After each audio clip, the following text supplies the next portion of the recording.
Hi guys, Ben here from 100M Man, and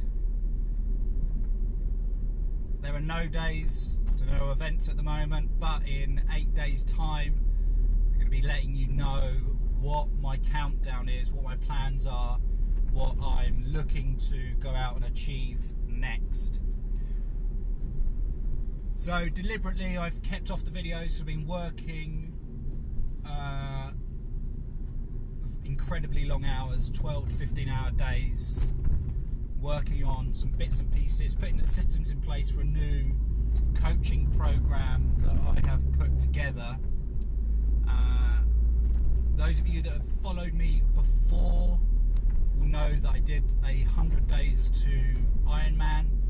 Brilliant project, thoroughly enjoyed it. I've received masses of good quality feedback as a result of that journey. So therefore, based on that feedback, based on a very apparent need, developed a couple of products. One of them is already out there. It's called Endurance Coach Meditation. Basically, it's designed to help those with elements of anxiety pre, during and post event.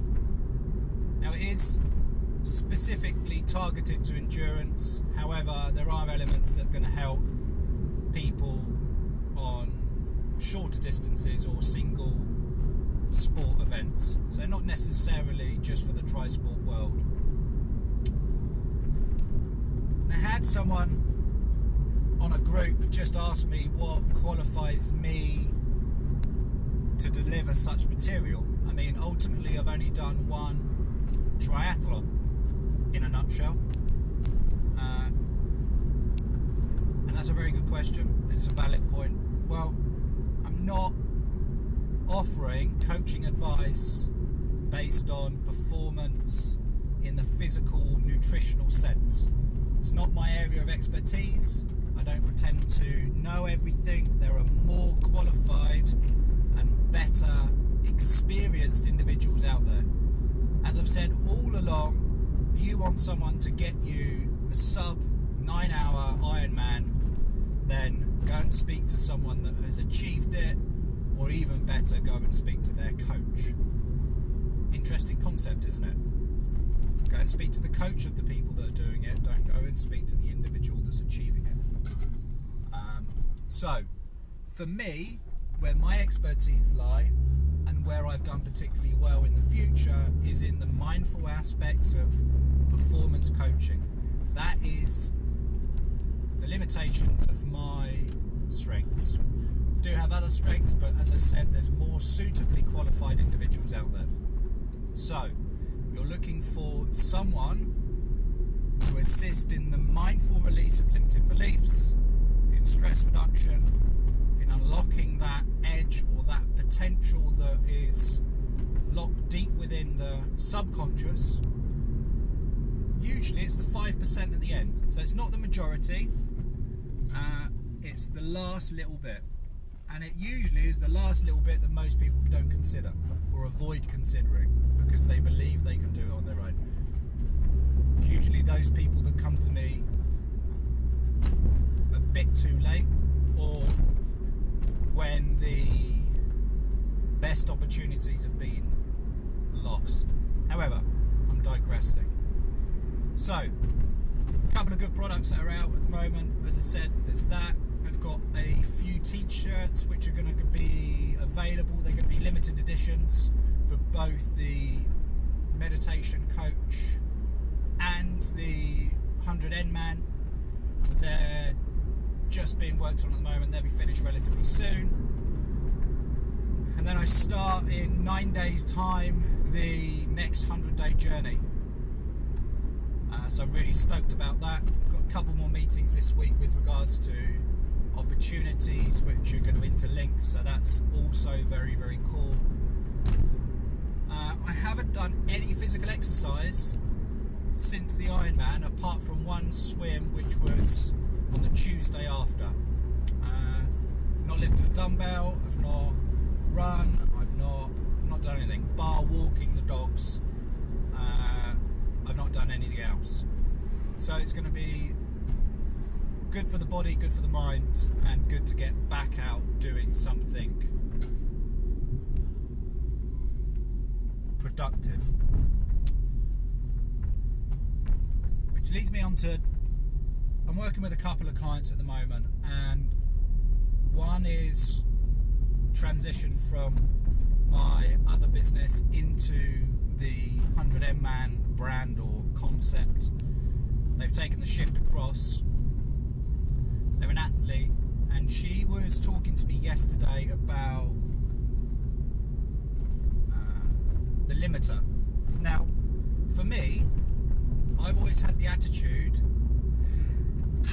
I've always had the attitude that if you are going to evolve and develop, you need to educate the body and the mind to that level. As we know, there is no point going straight off and looking to exhaust yourself through whatever way you measure it, whether it be heart rate zones, VO2 max, whatever. There is no point going to do that, because all that's going to happen is you're going to shock the body, it's going to go into shutdown and survival mode, and you're going to end up not being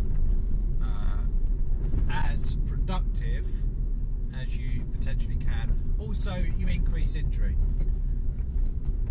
So what we're doing is setting out a training plan, mindful training plan, not physical or nutritional, around achieving or increasing that barrier threshold. So increasing the ability to bounce off that threshold on a regular basis. Now,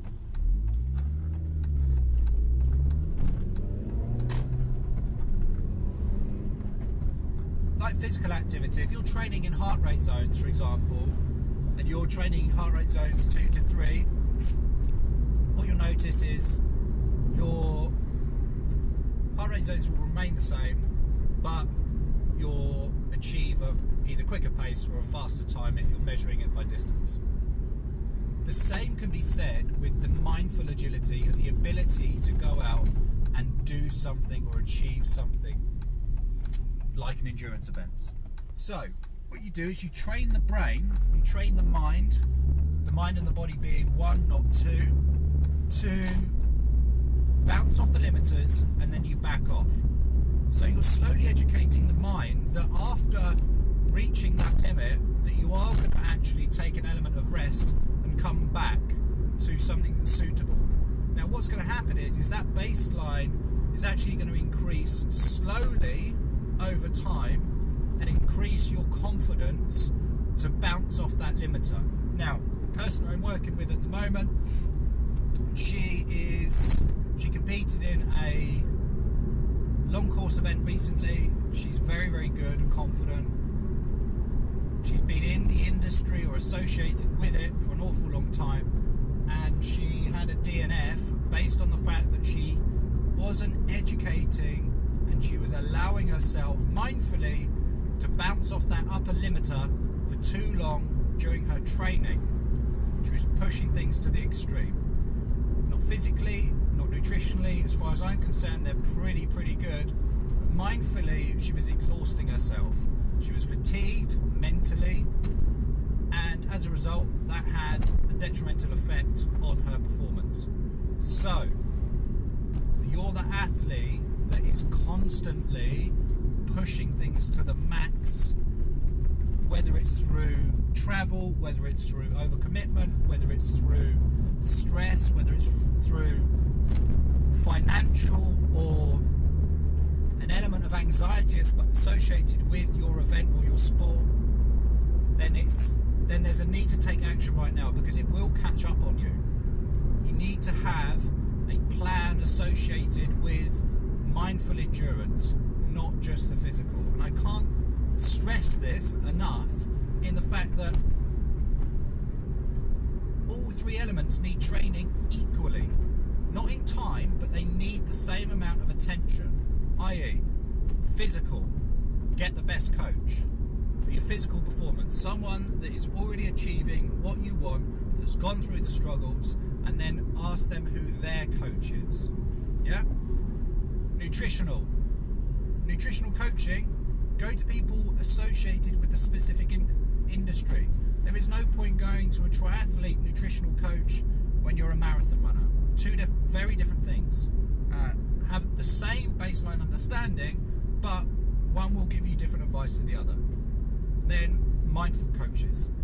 Avoid the temptation to go to a £40 an hour life coach that specialises in nothing to do with your industry. Make sense? If I want a business coach, I'm going to go to the best business coaching forums available.